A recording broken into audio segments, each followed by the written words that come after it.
At 2047 in the morning, my phone lit up the ceiling. I wasn't asleep. I'd been lying there for maybe an hour, staring at the glow from the streetlight bleeding through the gap in my curtains, listening to the rain hit the gutters. The message was from my next-door neighbor, and it said 4 words. Lock your door. Now. I stared at it for a second, thinking she'd sent it to the wrong person. My neighbor is 73 years old. She goes to bed at 9. She calls me whenever her internet stops working and she can't figure out why the little light on her router turned orange. She has never, in the 2 years I've lived next to her, texted me anything after 8 in the evening. I typed back, "Everything okay?" 3 dots appeared. Then, they stopped. Then nothing. I sat up. My name is Lauren, and I'm 38 years old. I work remotely as a medical billing specialist, which means I spend most of my day in my home office on the 2nd floor of a small rental house in a quiet suburb of Columbus, Ohio.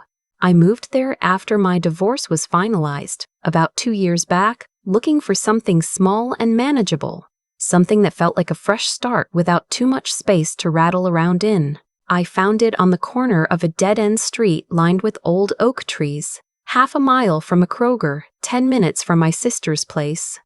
The neighborhood was calm. The neighbors were kind. My next-door neighbor, I call her Mrs. Waverly, though she's told me a dozen times to just say June, had become something close to a friend. She left tomatoes from her garden on my porch in the summer. I helped her carry groceries in from her car when it was icy.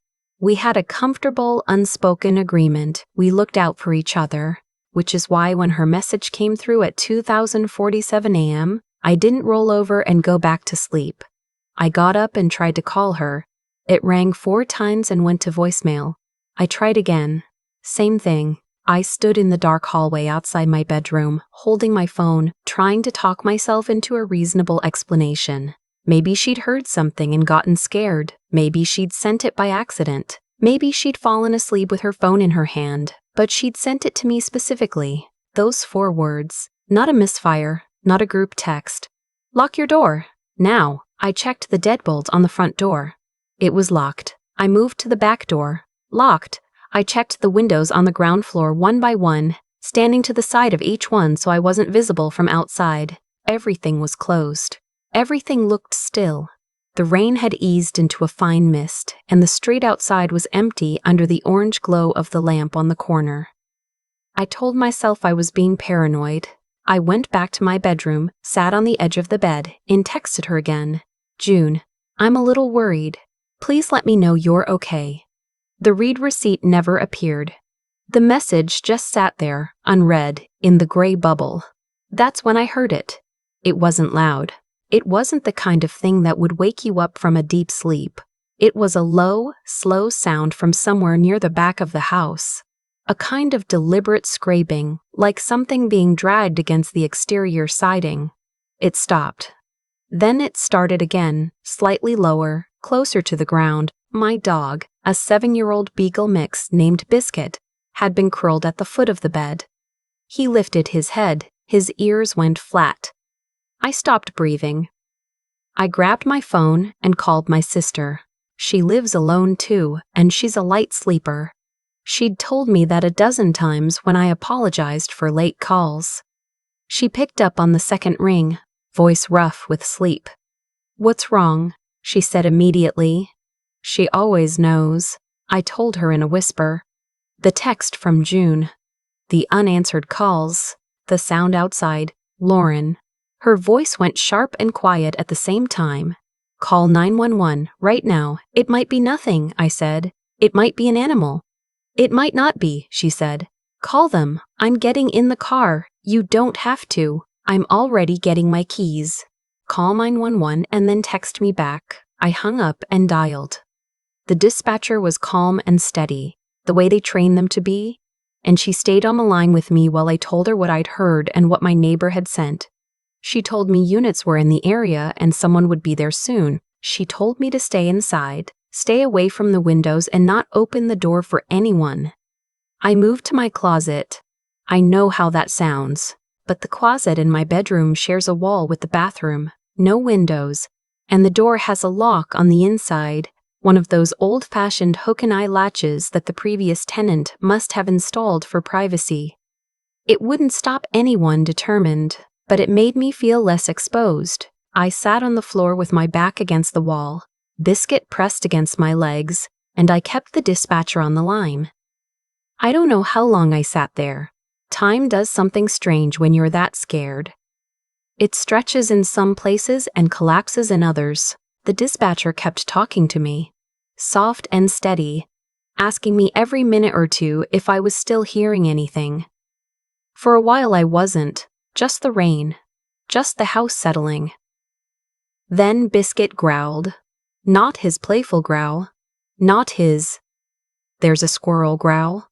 Something lower, held longer, that I had never heard from him in 7 years. He was facing the closet door. I put my hand on him. He didn't stop. From somewhere in the house, the first floor, I was almost certain, I heard a sound I still can't fully describe. It was somewhere between a creak and a thud, like weight being applied slowly to something that wasn't meant to carry it. The dispatcher heard me go quiet. "Lauren, are you still with me?" "Yes," I breathed. "I think someone's inside." She told me officers were less than 2 minutes out. She told me to stay exactly where I was. She told me not to make a sound. I pulled my knees to my chest and held on to Biscuit with one arm and my phone with the other, and I just waited. Those 2 minutes were the longest of my life.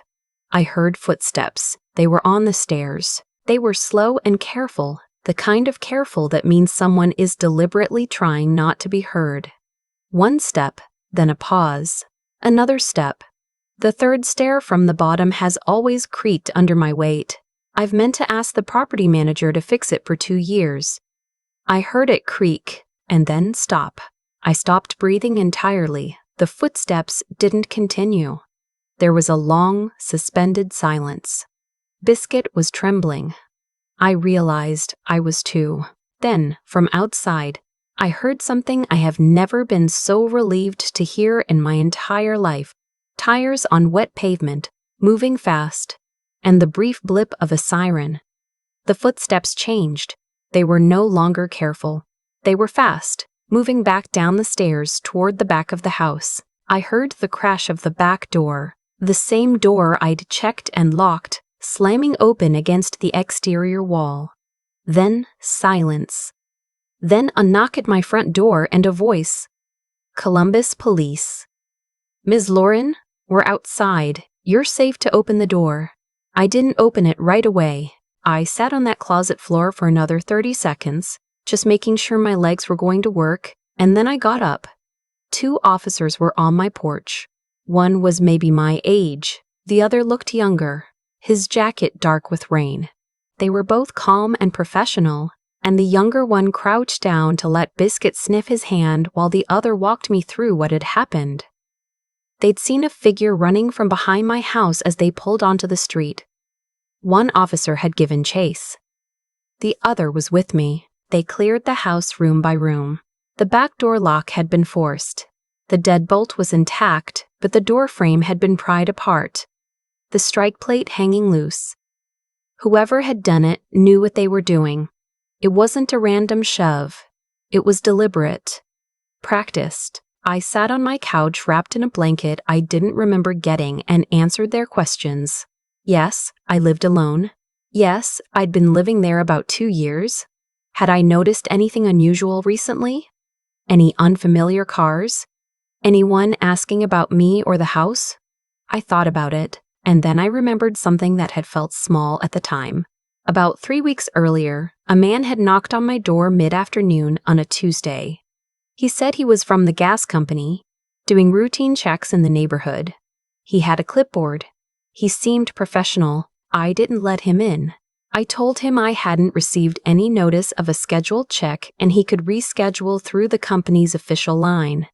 But I'd opened the door to talk to him. He could see into the entryway. He could see the layout. He could see the layout. He could see that I was home alone. When I told the officer this, Something shifted in his expression. Did he show you any ID? He held something up, I said. I didn't look closely. He wrote something down. The officer who had given chase came back in, shaking rain off his jacket. They'd lost the person in the alley 2 blocks over, that they'd found something. In the narrow side yard between my house and June's, leaning against the fence, there was a ladder. Not mine. A folding aluminum ladder, the kind you could buy at any hardware store, and at the base of it, near the fence line, a small canvas bag. Inside, a pry bar, a flathead screwdriver, a thin wire tool I didn't recognize, and a pair of latex gloves. This wasn't someone looking for an unlocked window. This was someone who came prepared. I started shaking in a way I hadn't during the whole thing. The delayed kind of shaking, the body catching up to what the mind already processed. The younger officer noticed and asked if he could call someone for me. I told him my sister was already on her way. She arrived 20 minutes later, before the police had finished up, and she held me in my own entryway for a long time without saying anything. That's the thing about a sister who really knows you. She understands when words are the wrong thing. When things had calmed down enough to think, I asked one of the officers about my neighbor. About June. The elderly woman next door, he said. She's the one who called us first. I looked at him. She called dispatch about 15 minutes before you did, he said. She saw someone in your side yard from her bedroom window, said she'd already texted you and couldn't get you on the phone, so she called us herself. He paused. Sharp lady. She had called before I had. She'd seen something in my yard, sent me that message, and when I didn't answer the call, she'd done the next logical thing. She hadn't waited. She hadn't convinced herself it was probably nothing. I went to her door the next morning. It was barely 7. She answered in her robe, and when she saw me, she put both hands on my face the way my grandmother used to, and just looked at me for a second before pulling me into a hug. I saw the light in your window go out around 2, she said when we were sitting at her kitchen table with coffee, and then I heard something. A scrape, like metal on wood. I looked out and I could see the shape of someone in the side yard. I couldn't tell what they were doing, but it didn't look right, so I texted you. Why didn't you call 911 first? I asked. She looked at me with those steady eyes of hers. Because I wanted you to know first. I wanted you to lock that door before I did anything else. I had to set my coffee cup down. She'd been thinking about me. Not herself. About getting a message to me first, so I had a few extra seconds. In the days that followed, I learned more about what had happened, pieced together from the police and from my own memory, and from conversations with the detective assigned to the case. The man who'd knocked on my door 3 weeks earlier was not from the gas company. Columbus Gas had no scheduled checks in my area that day, and no employee matching his description on record. He had, in all likelihood, been casing the house. Looking at the layout, noting that I was a woman, alone, working from home, seeing the side yard, the fence line, the old door frame, the detective told me this kind of thing happened more than people realized. Teams of 2 or 3, working in neighborhood, identifying homes with single occupants. Women especially, she said, because they were considered lower resistance. They'd move in fast, in the middle of the night, take laptops, jewelry, cash, whatever was easy to grab and easy to move. They'd done 4 houses in the county in the past 2 months. Mine would have been the 5th. The back door had been the entry point. The ladder against the fence was for the 2nd floor window as a backup. They'd had a whole plan. The noise on the stairs, I said. How far do you think they got? Hard do you think they got? Hard to say, the detective said, but based on how quickly they moved when the patrol car arrived, they probably didn't get far. They heard the tires and they ran. I thought about that for a while. About the creak of the 3rd stair. About the pause that followed it. About 2 minutes. I have a new door frame now. The property manager took care of it within 48 hours, faster than anything I'd ever asked them to fix before, which tells you something about what motivates people.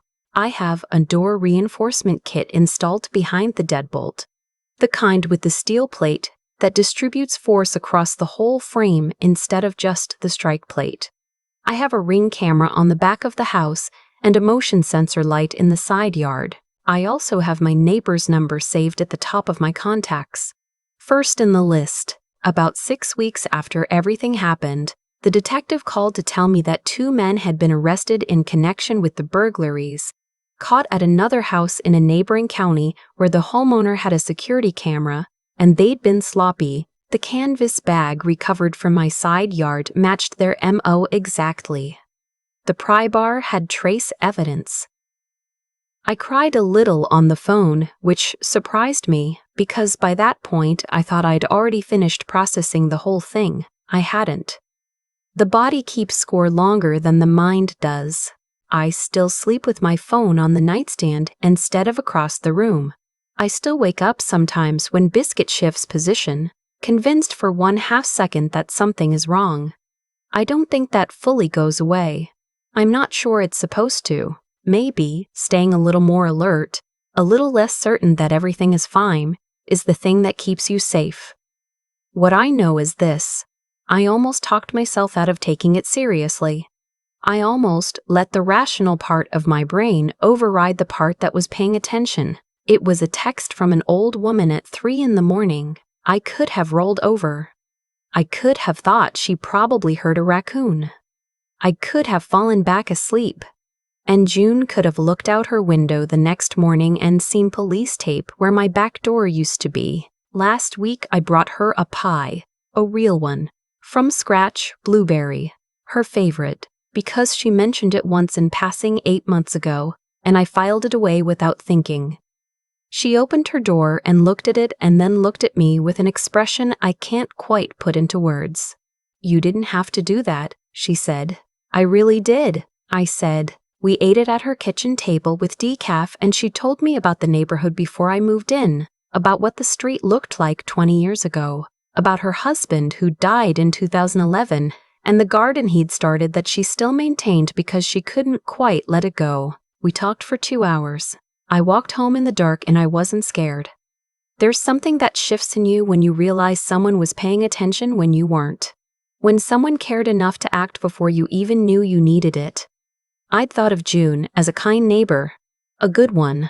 I hadn't thought of her as someone who would look out her window at 2 in the morning, see something wrong, and immediately think of me. She's 73 years old. She texted me first. I think about that a lot, about the kind of person it takes to do that, not to freeze, not to rationalize, not to wait and see, to act, to put someone else's safety before your own hesitation. If you've ever had someone like that in your life, I hope you told them. I hope you brought them a pie. And if you're ever lying awake at 2 in the morning and something feels wrong, not loud, not obvious, just wrong, please listen to it. Lock your door. Call someone. Take it seriously. Because sometimes it's nothing. And sometimes it isn't. If this story stayed with you, make sure you subscribe for more.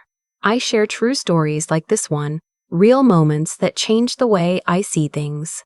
Leave a comment below and tell me where you're watching from. I read every single one. I've thought a lot about the sequence of events that night, not just what happened, but the choices inside it. Every person made a decision. June decided to look out her window instead of pulling the covers up. She decided to text me before she even called for help, because she wanted me to have those extra seconds.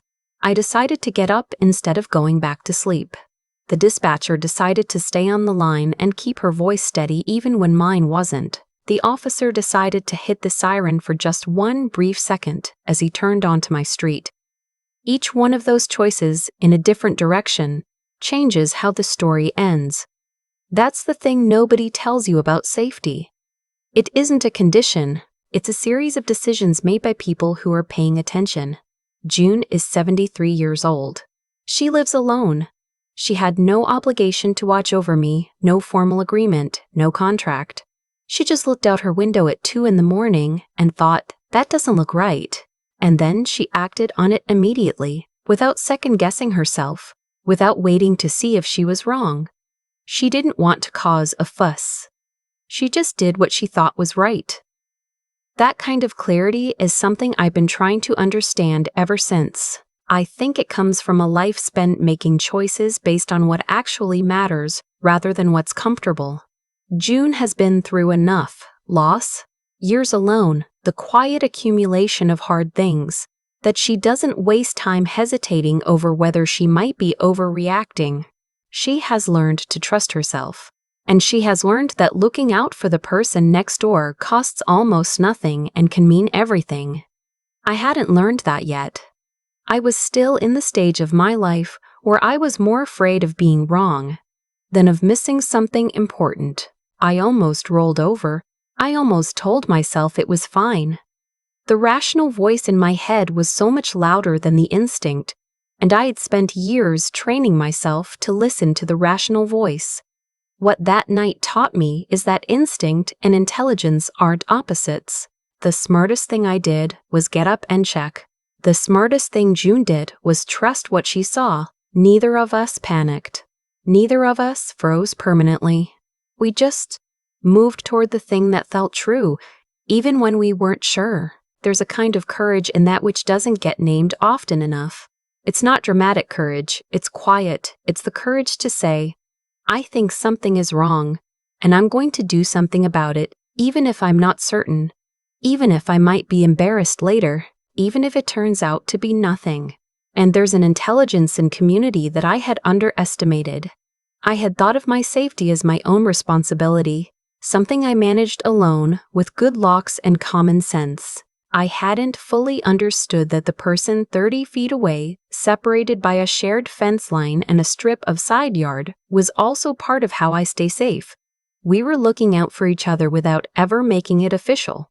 That's what neighbors can be when they choose to be. I think about the version of that night where I ignore the text, where I tell myself June probably just heard a raccoon. I don't let myself stay in that thought too long. But I hold it close enough to remember what it cost me nothing to do: get up, check the lock, make a call. Sometimes the smallest action is the right one, and sometimes the person who saves you is the one who just refused to look away.